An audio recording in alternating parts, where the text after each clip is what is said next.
What is going on, everybody? Welcome to the 18th episode of Don't Stop Believin', where we talk all about the Leafs all the time to anyone who will listen. I'm your host, Nolan Drinkwalter, and this is my co-host, king of convenership, king of youth hockey, Jack Prids. Jack, how's it going, buddy?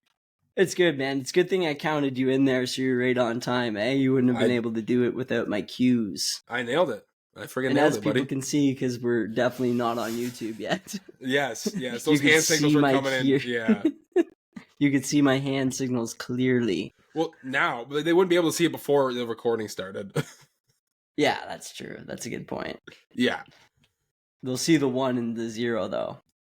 So I heard you're busy like you're busy every week, buddy. How was your week? Dude, I'm so busy. It's Yeah. crazy. And it just keeps getting busier. Mr. Busy Guy. Mr. Busy.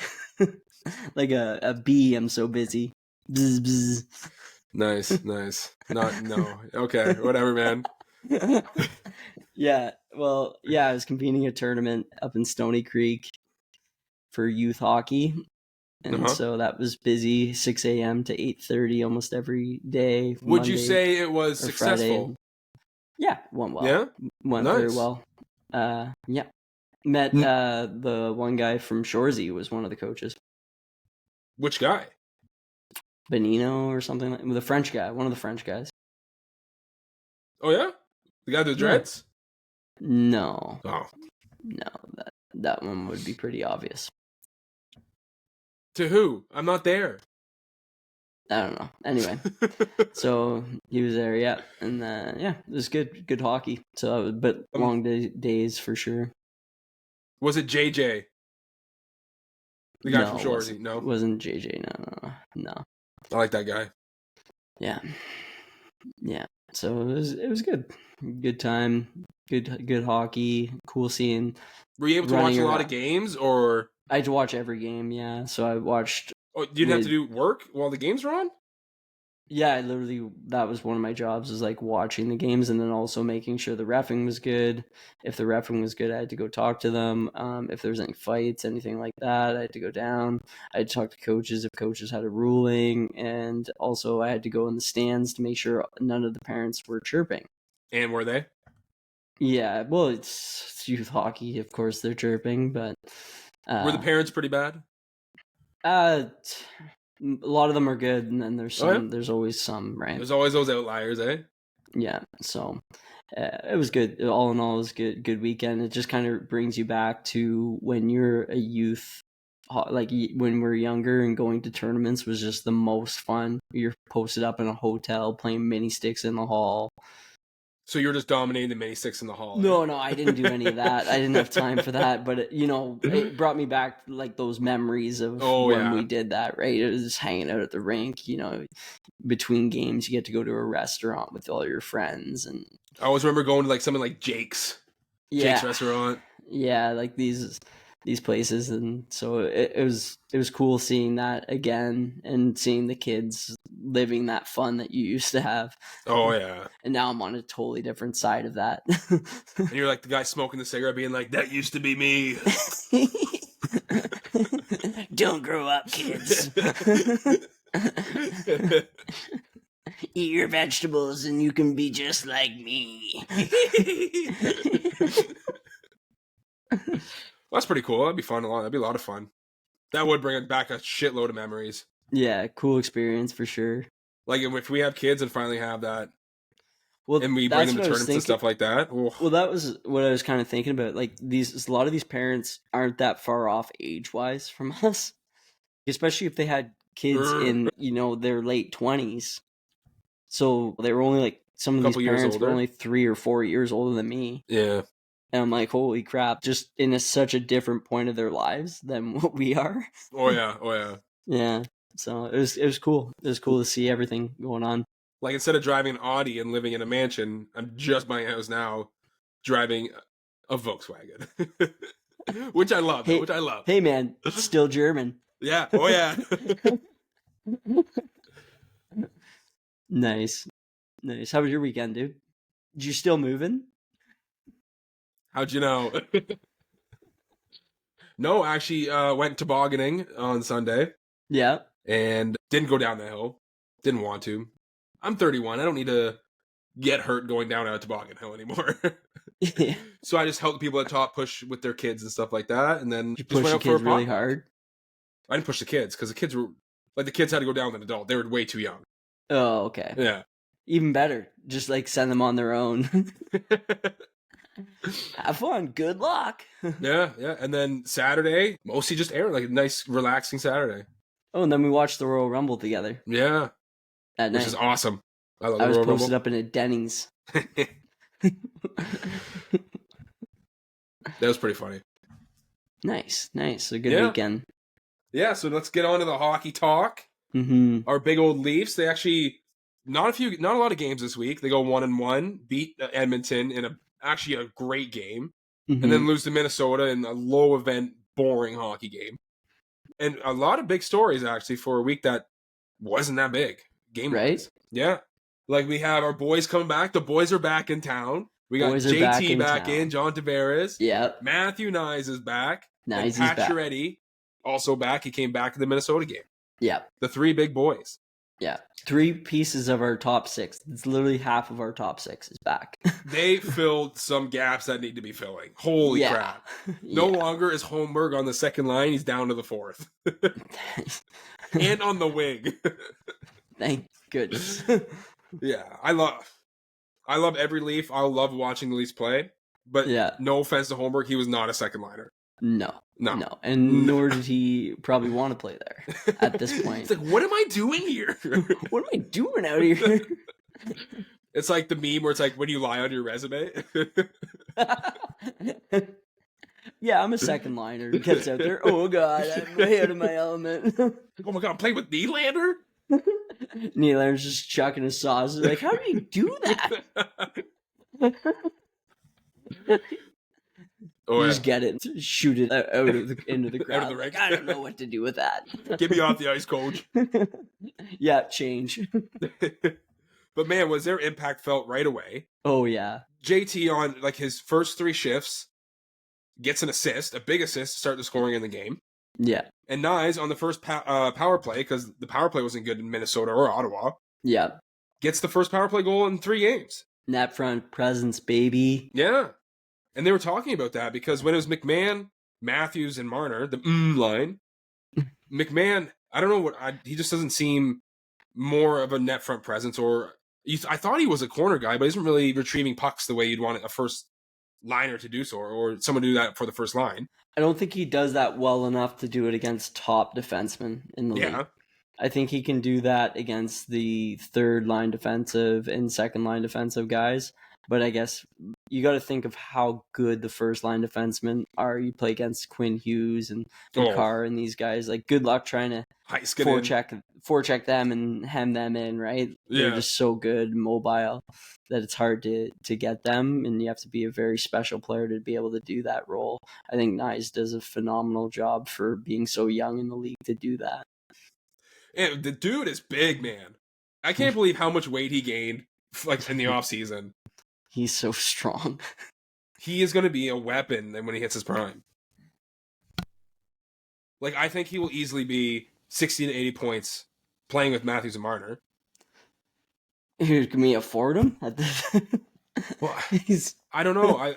If it was me, if I was a GM, I'd be signing him to a bridge deal because it's perfect for both of you.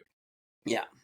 Because one, in 3 years, that cap's going to be how high? Because actually, we saw did you see the projections of the cap? No, but it's supposed to go up. Yeah, so in 3 years, it's supposed to be at 113 million, 114 million. Wow, that's a lot. More. So if I was the GM and his agent, I'd be like, okay, we'll sign a bridge deal. That cap's going to jump more than 20 million. So if you wait, Marner and Matthews for the next few, and you jump you jump those points up. Mm-hmm. And then the percentage of the cap then that you're going to get is going to be way higher. That's $8 million easy for you. Well, and that's kind of what Matthews has been doing, because Matthews is like, oh, well, I can just keep renegotiating my salary sooner with these bridge deals. And then I know I'm going to play well, so I'm going to get my money. Yeah, he's the definition of confident because he is betting on himself hard. Betting himself every bridge deal, and he's came in better and is able to renegotiate a higher contract instead of just signing like an 8-year. If he signed an 8-year way back out of his first entry level, he would have been signed at like 9 million or 10 or something like that, and we would have still been paying him that, and he knew. Oh yeah, He's like, this jump absolutely would have been not. big though. Yeah. So do you think Marner is going to do something of a bridge deal too if he knows it's going to jump like this? It would be smart of him. It would. But like, he's what? He's turning 30? 29? No, he's probably 29. So I think he's turning 29. Yeah. So if he signs an $8 million deal, that'll bring him to 37. 8-year deal, not $8 million deal. 8-year deal, is that what I said? You said $8 million Well, year. I wish. Maybe that's because I'm wishing that. I'm like, oh, that's cheap. We'll take him. Deal done. He's like, no. I meant to say it's like too late. We verbal confirmation. Yeah. So he signs an 8-year deal for, let's say, 13 million, 13 and a half, like right around the Matthews is right now. Yeah. Do you think you would take that now just because you know where it's going to jump to and it's for 8 years? Yeah, I just think, I don't know, there's almost principle you can't sign him more than Matthews. You give him like a little less than Matthews. Oh, yeah. And what's Matthews? 13.25? 13.5? I don't know. Somewhere I know around it's there. in the 13s. Yeah. So so yeah, I you can don't give know. him just under that. And like you said, a couple years, it's okay. Yeah, if it was before the cap went up, I know both sides didn't want to sign before even the playoffs because they want to see how that doles out before anything. Because even in the offseason, now, if you wanted to get rid of Marner, you can easily sign Rantanen. Or try and at least go big game hunting with that money. Yeah. And you can use that against negotiations against him if he doesn't perform this year in the playoffs. Yeah. Exactly. Yep. So it's good to have those guys back. JT, I just want to get a little deeper into him.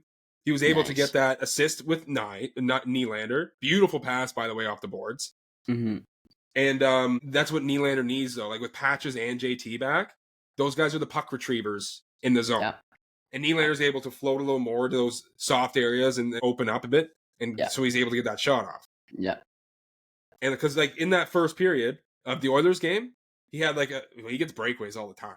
It's crazy. But he had like a half breakaway. He had some solid chances in the first 5 minutes of that game before he scored. Yeah. That line balances each other really well when they're together with Nylander on that. Oh, yeah. And the chemistry between JT and Patches, like I never would have saw that coming. Never saw that coming. But as soon as they went together, it was there. And we're like, okay, we'll take it. Like, we're best buds now. Yeah. We're both older. Yeah. More veterans. So. And like they're able to move slow, but they're able to do it together. Yeah. Like, they slow the game down. Yeah. But it's not like they're slow. They are, I guess, slow moving, but they're able to slow the game down to their pace when they play. Yeah, well, and also their puck movement and just knowing where to be is so important. I remember when we used to play the old Flyers, and they just moved the puck. They were way slower than us, but they moved the puck so well, and their positioning was so sound that they could play us, even though we were way younger than them and faster. Yeah, but they were just so good at that. So I think it's maybe one of those situations. I agree. And JT went 56% on the faceoff draw. Like, to me, anything over 50% is awesome. Yeah. And that helps the game so much, even in a small way. Well, it's puck possession. Possession's so huge.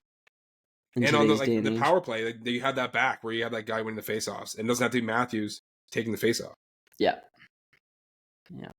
And then Nyes, you talk about the net front presence. Yeah. Nyes comes back and he scores beautiful hands in front of the net. Just like where he left off from. Yeah, and this is going to be my goal of the week. Is this goal at Nyes? There's only 4 goals this week, so it's okay to take the same one. 5 goals. But if you want to take this one, you can take this one. No, you take it. And so on the power play's not been doing well for a couple games.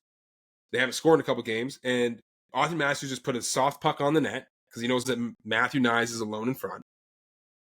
And the defenseman that was on him is Troy Stetcher, small defenseman, and Nyes is just able to absorb the shots he's giving him from behind easily pick up the puck. As if he's not even being really like bothered. And then off the rebound, he's able to pick up the puck, like find the puck in his feet again. Mm-hmm. And I thought he was going to kick it up. He didn't even kick it up. He grabbed that with his stick. Yeah. Is able to wrap it around Skinner around his leg. It was beautiful. So good. Yeah. Yeah. It's good to see. Good to see that. And go ahead. I'll go goal of the week. I'll give it to Marner against the Oilers because there's some in tight stick handling there to bring that in, and then the backhand finish, pretty nasty stuff. So I'll give that to Marner. And the game winner. So yeah, exactly. So fun stat. He scored both game winners this year against the Oilers when they played them. Ooh, nice. Yeah, maybe some foreshadowing for the Stanley Cup Finals. Where he gets all 4 game winners. That would be nice. But yeah, so because of Nye's goal, the power play got rocked in that game, and they were 2 for 2. 2 for 2 out of nowhere, and now all of a sudden they got 100% in the game and boost their stats. Yeah, and now I think they're 12th in the league in the power play, which is mid. Hey, who scored the other power play goal on the road, Nolan? Bobby McMahon. Bobby McMatthews scored on the road, keeping the streak intact, because I said Ottawa doesn't count. He was confused.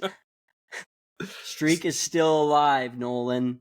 As soon as he scored, I don't know. Knew. I saw a lot of Leafs jerseys in that crowd that night. No. He was back. He's like, okay, this is what I do. So he is 11-1. Oh, he would be 12-0, not counting the Ottawa game, Nolan. Oh, sorry. But yeah, I was wondering if you're going to bring that up. So I saw it. It actually that was a pretty beautiful goal as well. People don't forget.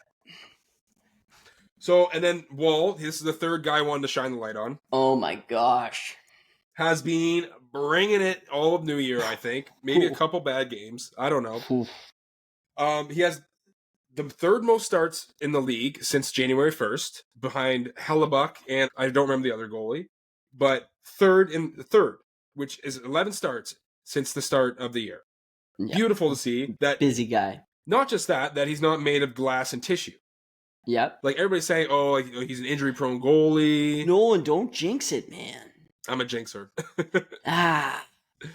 But it's I love seeing that he can handle. He's putting his money where his mouth was. He's like, that's what I wanted to see. I wanted to see one of these guys take the first role and see if they could handle those minutes like a real first-string goalie could. And he's doing it right now, and I'm pumped to see it.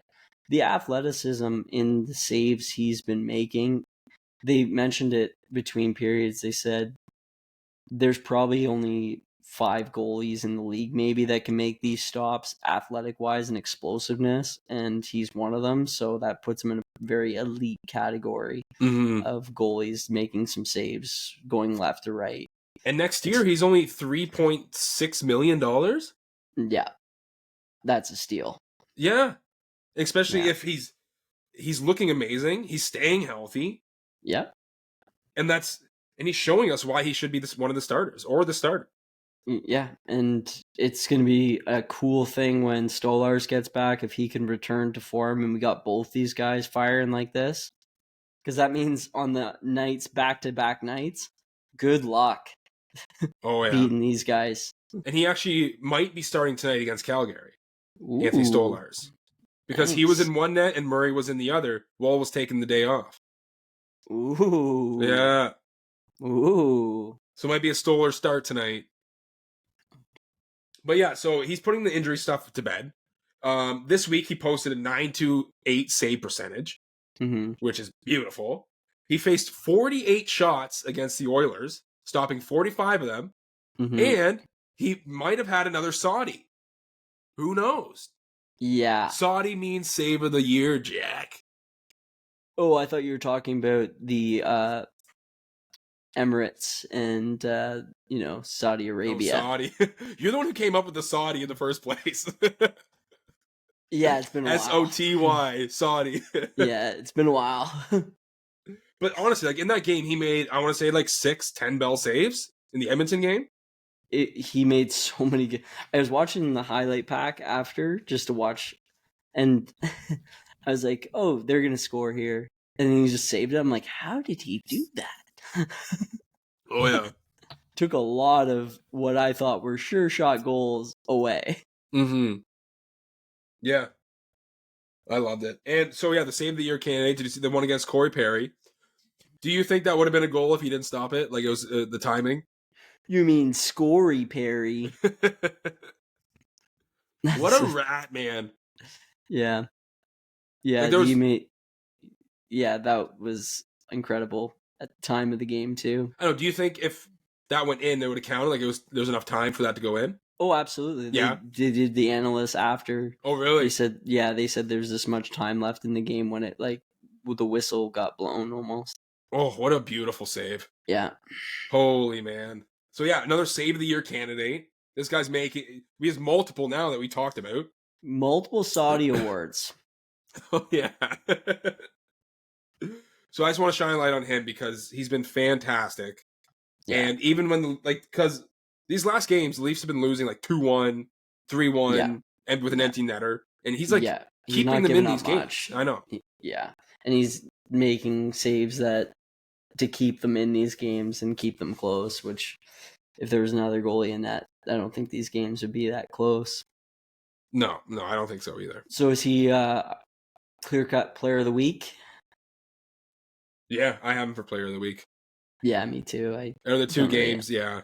I don't really feel like giving it to anyone else. No, nobody else is. The only other person, maybe Nylander, honorable mention for getting a goal in each game.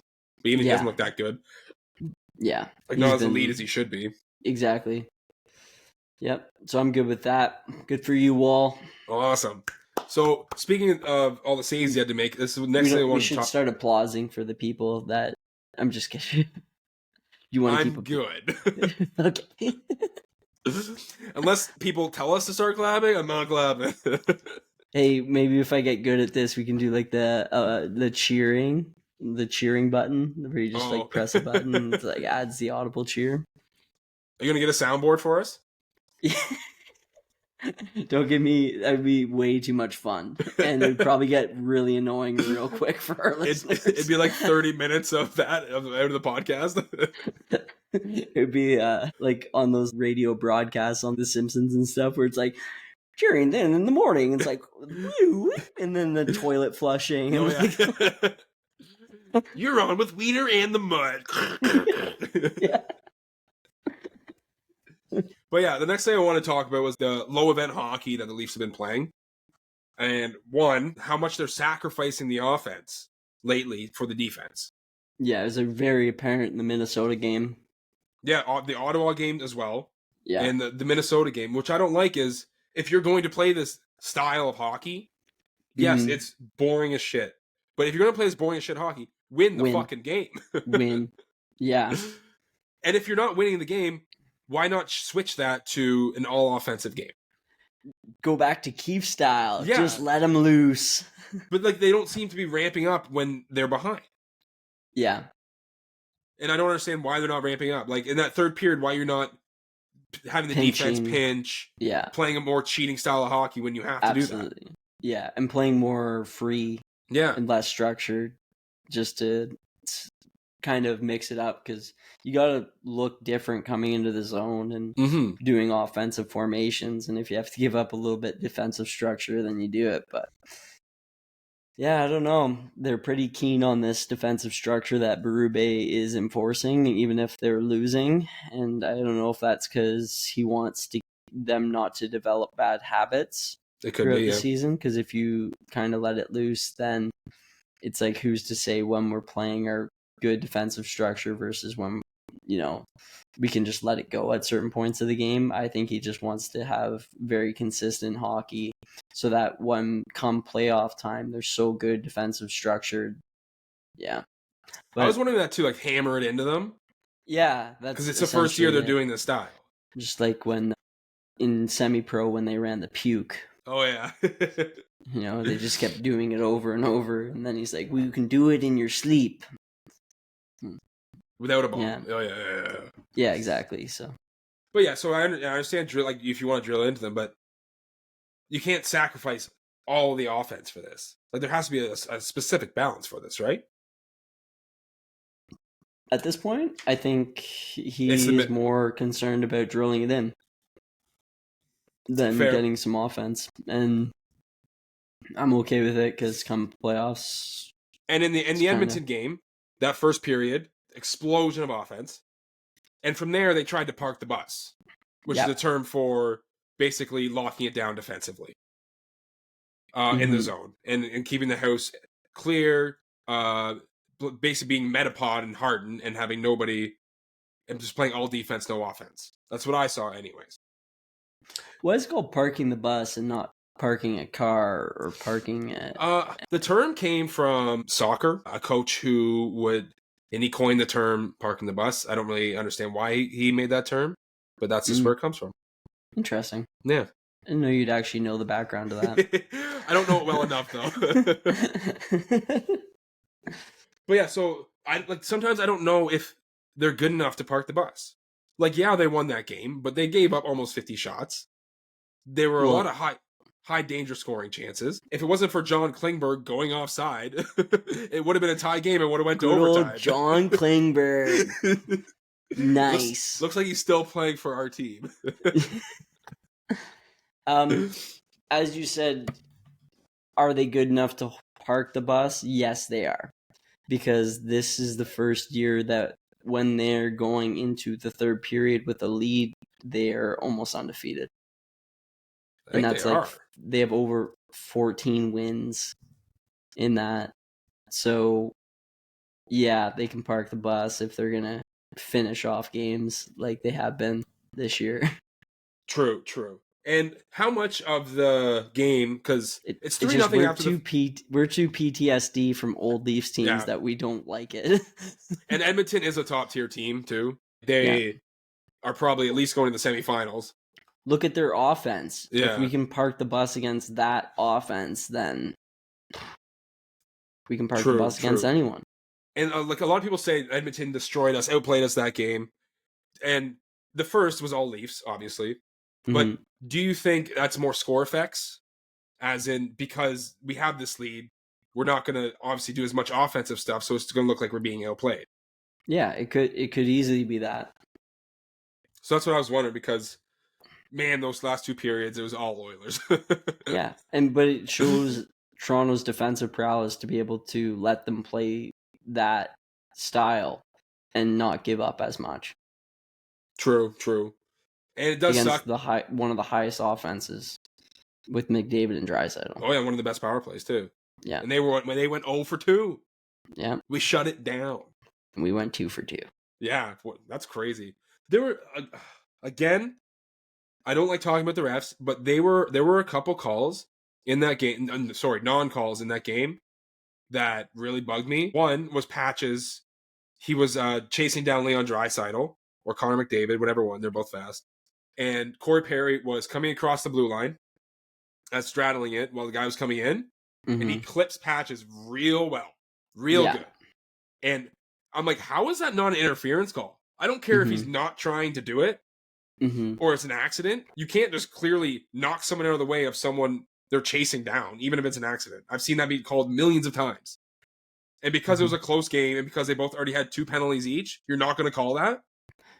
Yeah, it's crazy how in the scoreboard about if it's near the end of the game, like there's so many factors in their head, and like how we've already done 2 aside. If we can't have 3 penalties on one side and 2 on the other, they're always doing these calculations in their head whether they should call something or not, and that's crazy to me. And it's because the Leafs went 2 for 2 for their power plays, and Edmonton Oilers didn't have a power play goal. Yeah, so they were scared to call another one. How? Because it would really outcome the game. The refs are just trying to, I think, have the least outcome on the game sometimes, and it shouldn't be. It should be okay if that's a penalty, call it. It was a blatant penalty. Edmonton, though, in this situation, because Connor McDavid, I'll watch a game of his, and the guy's getting absolutely harassed out there. Because the only way to stop that guy sometimes is to draw a penalty, and they just let it go because it's Connor McDavid. And it's like, no, like if he's that good that somebody has to draw a penalty, call it. I don't care if they get 5 power plays. Learn to stop him in a legal way. Yeah. And so, but on the other side of things, because I was just convening a tournament and I was on the ref side almost for this tournament, I was going to give a shout out before the Edmonton game on this podcast to the refs this year, because other than the nice White Cloud hit and stuff like that, we've hardly mentioned the reffing in our 18 episodes. And that's pretty good to be, maybe like 3 or 4 times out of the 18 episodes that we've had reffing that we just didn't ever mention because it wasn't an issue. Non-issue, yeah. And that's what you want as a ref. You want it to be a non-issue. And so shout out to the refs out there. It's never an easy job. You're always in the wrong. People always think you suck. Oh, the refs. Oh, he missed that call and stuff. It's like, yeah, they're human. They're going to miss the odd one. But honestly, shout out to the reffing. But yeah, obviously in certain situations like that Corey Perry one, you know who the player is. You know what he's thinking. Mm-hmm. You got to call that. Did you see the McKay-McDavid one? The one-on-one breakaway? You didn't? No. Oh, you should. Well, a lot of Edmonton people were complaining it was a penalty. I don't even know if it was borderline. Anyways, he comes down in a half break. Mm-hmm. He tries leaning in, and McCabe kind of, I wouldn't even say dives. He comes in kind of shoulder to shoulders with him, but they're both really low. So, like, I don't know, and they both fall, and McDavid goes into the boards. So it's, I don't know. I don't know if it's even borderline. It looked more like a hit to me, but they seemed to think it was a penalty. They were pissed about it. Interesting. Yeah. I had an interesting situation in my beer league where, I don't know, it's going to be hard to explain on the pod, but basically someone was leaning into me and I was playing defense on that, right? And they were a right-handed shot. I'm a right-handed shot. And they're leaning into me, kind of cutting in from the left side. Yeah. And obviously, the way they were leaning in, I couldn't get around on their stick, but I was like, I could get around on their elbow, on their top hand, and I was wondering. That's a hook. So if I no, if I push, like just push from behind, like a little bit of pressure on their back and then their elbow and like top of their arm a bit to push their top hand out. Would that be a penalty? For what? Right? It's a good way to defend that. Maybe roughing, but that's a chintzy call if you're calling roughing. Right? Yeah. But it's a cool way to just kind of like Matthews does in the corner, how he just ends up with every puck on puck battles because he's so good with the stick. Yeah. I would say just push their top elbow out a bit and make them lose their top hand a little bit so they lose control of their stick handle. You'd have to do it subtly because if you do it more than that, then... But, like, that's not a penalty. Yeah, what are they going to call? I don't get what they're going to call. Yeah, it was a cool situation. I never really thought of it. But bring it back to the McDavid... You said McCabe thing? No, just McDavid drawing penalties. So, I saw this the other day. Holmberg has drawn more penalties than McDavid and Austin Matthews. Absolutely. The guy's an animal. He's Marner's favorite player. But how ridiculous is that? But he does draw a lot of penalties. Like watching him game because he's a hardworking guy. He also falls a lot. So 100%. So I just found that fascinating. That because he goes so fast, right? And then if you just like kind of clip him a little bit, he's just like gone. That's our boy. Takes flight. It's like, oh boy. But yeah, with the Leafs' latest losing streak, finally getting back on the horse with a win, the race in the Atlantic Division is getting super fucking tight. Oh, it's so tight. Oh yeah, Leafs. Ew. So tight. So the Leafs fell out of first place. Florida's now in first. But the Leafs have 2 games in hand on them, and they're 3 points behind right now. So they still have a chance to be winning percentage ahead of them. They've got to win their next 2. But Ottawa only 2 points behind the Leafs. Yeah, they're a game ahead, so the Leafs still have a game in hand on them as well. Mm-hmm. So it's getting tight. Detroit's up in a playoff spot now. They're climbing the ladder. Yeah, McClendon came in and they've been on a tear ever since they're 14-4. Oh my god! I'm pretty sure they went And like a 7-game winning streak. oh, not good. 6-game winning streak, and then that got stopped. Now they're on a 7-game heater. Not bad. Because I'm pretty sure they lost 3 in a row under Todd McClellan or something like that. Yeah. At the beginning. Yeah. That's funny. Yeah. Yeah. So getting super tight. This is like the closest I've seen the Atlantic in a while. Yeah, because it's usually just Leafs, Tampa, Boston, and Florida. Yeah, and right now Tampa and Boston are out of a playoff spot. Crazy. Yeah. Oh, this is funny. Dad texted me today and says, source unknown, but get this. Let me go to the text here because it's hilarious. He says, this person, I'm not going to say who, texted me and said the rumor is Marchand is going to the Oilers. Morgan Riley being traded also coming soon. I asked him for his source and he said inside information. Your dad sent you this? Yeah. And I said, I'm surprised. I'm like, I don't think this will happen. And Dad says, I'm surprised I haven't heard it on Sportsnet or TSN. And he's just like, just if it happens, remember where you heard it first. I just said, I don't think it's going to be on TSN or Sportsnet because I don't think it's real.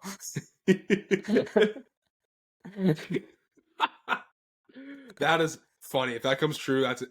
Marchand to the Oilers. Marchand to the Oilers and Morgan Riley being traded also soon. But they don't know who for. But they don't know who for or where. I think that's just someone's wish list. Hey, if any of this happens, I will... Don't reveal your sources, Jack. I'll be like, this is unbelievable. This person's unbelievable. So I want to go to the prospect corner. We got a new prospect coming up. He's a 7th round pick from the Leafs last year. He's played 42 games this year. He has 26 goals and 43 points. You wouldn't think you'd find this out of a friggin' 7th rounder. His name is Sam McHugh. Mm-hmm. So he was traded from the Owen Sound Attack to the Flint Firebirds, I think they're called. Yeah. In the OHL. Yeah. And since he's moved, he's had 8 goals in 8 games. Nice. So playing on a good team, apparently, you play better. Radon McHugh. But like, their late round picks have been playing so well. You have Holinka playing for his team in the juniors. You have Grabankin, who was a 5th round pick, who's been called up and played NHL games. You have this guy, Sam McHugh, a 7th round pick, tearing it up in the OHL. You would never see that. Yeah. So I want to give props to first the scouting, the junior scouters.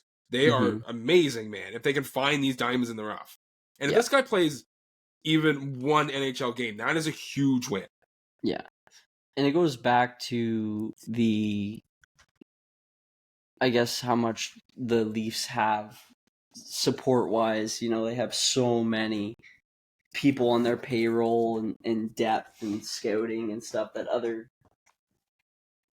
teams can't do. So, you know, you'd hope they'd be up there in that category because they can hire way more scouts. Like, there's no salary cap on how many people you could hire.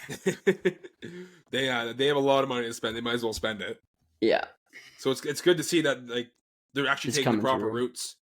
Almost. Well, I remember somebody telling me back in the day when I used to work at Canadian Hockey Enterprises. Yeah, it was Buddy. Bud was a scout for the Leafs, and he told me, he's like, Jack, we've had the most picks, and this is back, I guess, when the Leafs probably still had Phil Kessel and stuff like that. Oh, yeah. Great times. And the dark days. He told me, he's like, we could have the best team right now in the league if we just kept our prospects. He said the Leafs have more NHL players playing that were drafted people for the Leafs playing in the NHL than any other team in the last 10 years. So he's like, all the people that we drafted are all playing in the NHL and have more games than any other teams. It's just we got rid of them all. Well, yeah, look at Verhaeghe was a draft pick by the Leafs. Yeah. And Trevor Moore. Marchman and all these other guys, right? Like there's always so many guys that we had. Dursey. Yeah. You just can't keep them all. Jersey's another one, yeah. It's crazy. Like, they do such a good job. And I'm going to give the obligatory Easton Cowan keeps his point streak going. He's up to 63 fucking games. Attaboy. Like, what is this kid doing? Just get him in the show already. What the fuck? Bring him in. But, so yeah, and then Jacob Quillen got sent down. He's probably happy he was able to get up because he's another late pick.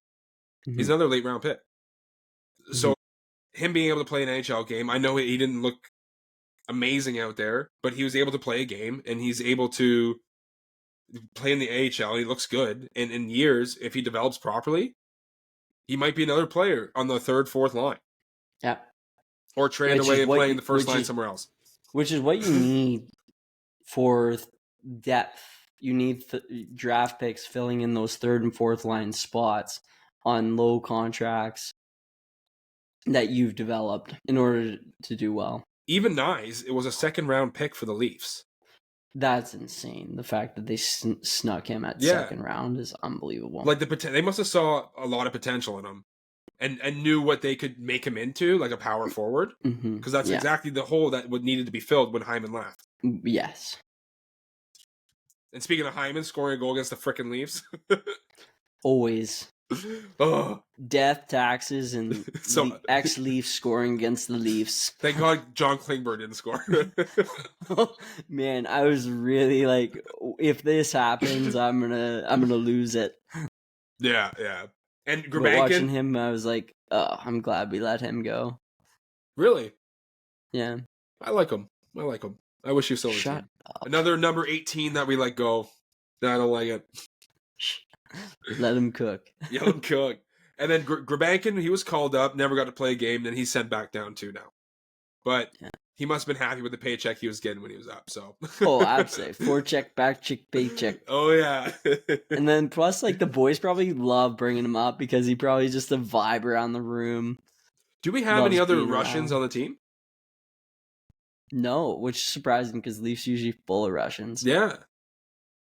I guess he probably Nick Andropov probably spends a lot of time helping him out, I bet. Yeah. Because Nick's still with the team. I call him Nick. Mm-hmm. He's still with the team. You're on first name basis with Nick Andropov, man. Me and Nick and Alex Ponferowski, we're all on first name basis. Nice, dude. Nice. Yeah. So do you think the Leafs make a trade before the Four Nations start? Because all these big trades have been happening recently. Do you think the Leafs are going to jump in on this?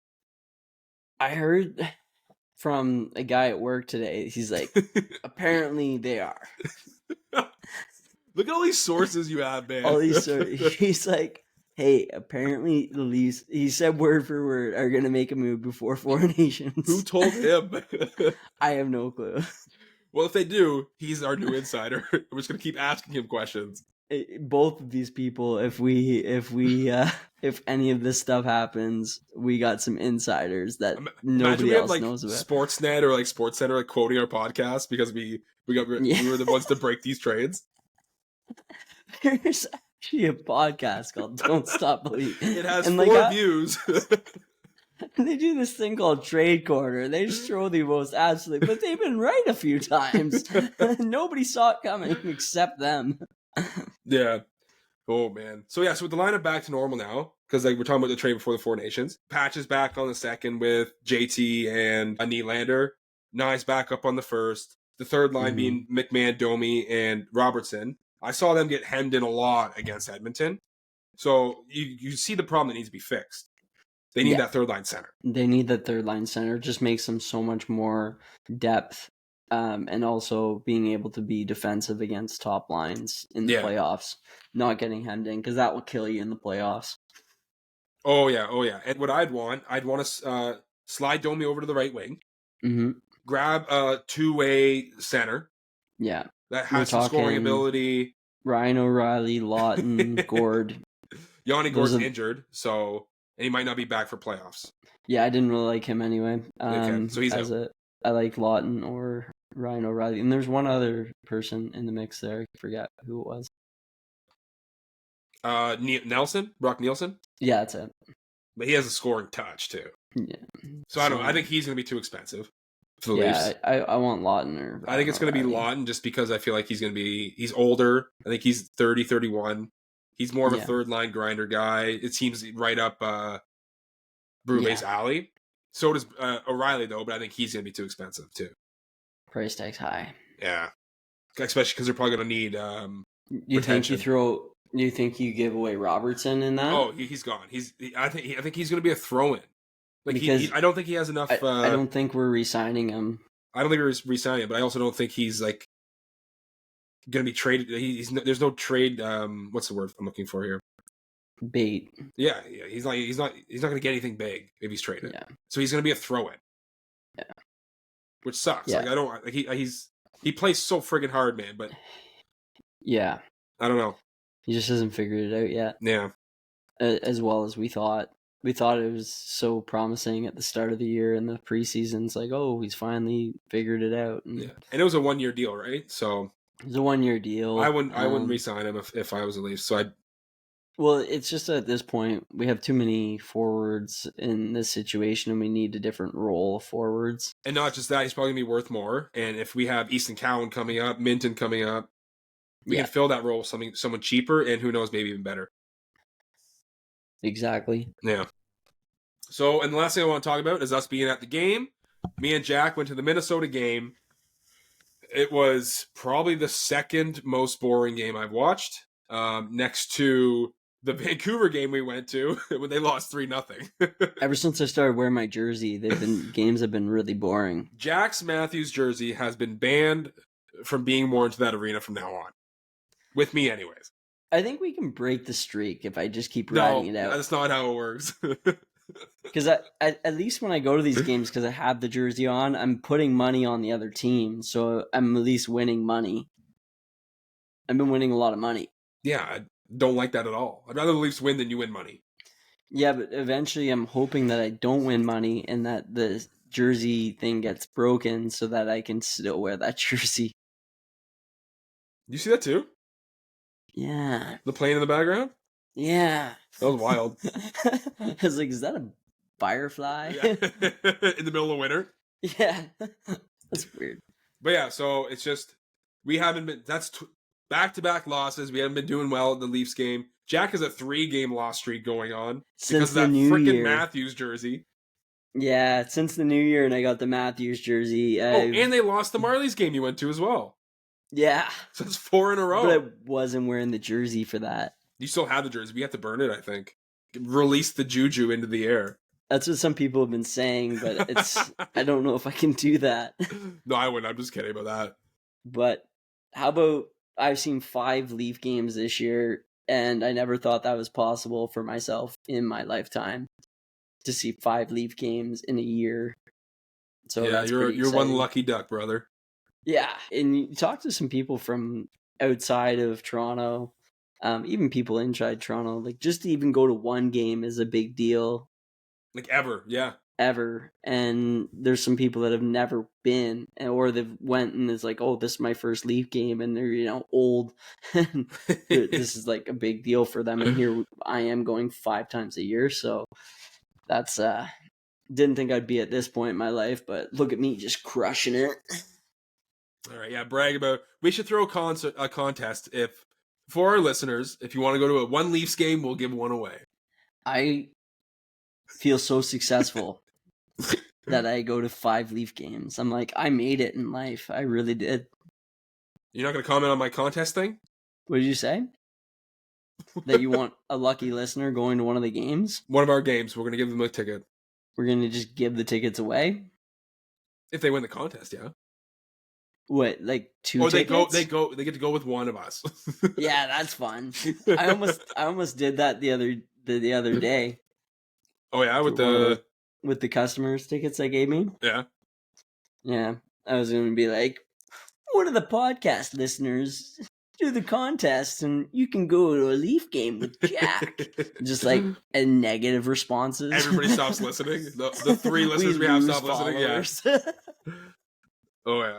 Actually, since we were talking about refs earlier, I want to shout out Justin Kia, a buddy we both played with in high school hockey. Yeah. He was able to become an NHL ref, and we saw him play in the game in Minnesota. And I Mhm. just want to say congratulations, buddy. That's amazing. It's cool Yeah. seeing somebody from our town make it. Well, like he made it in hockey. Like obviously played in the AHL with Brady and did pretty good there. Like played quite a few seasons in the AHL. But then the whole thing is, what do you do after hockey?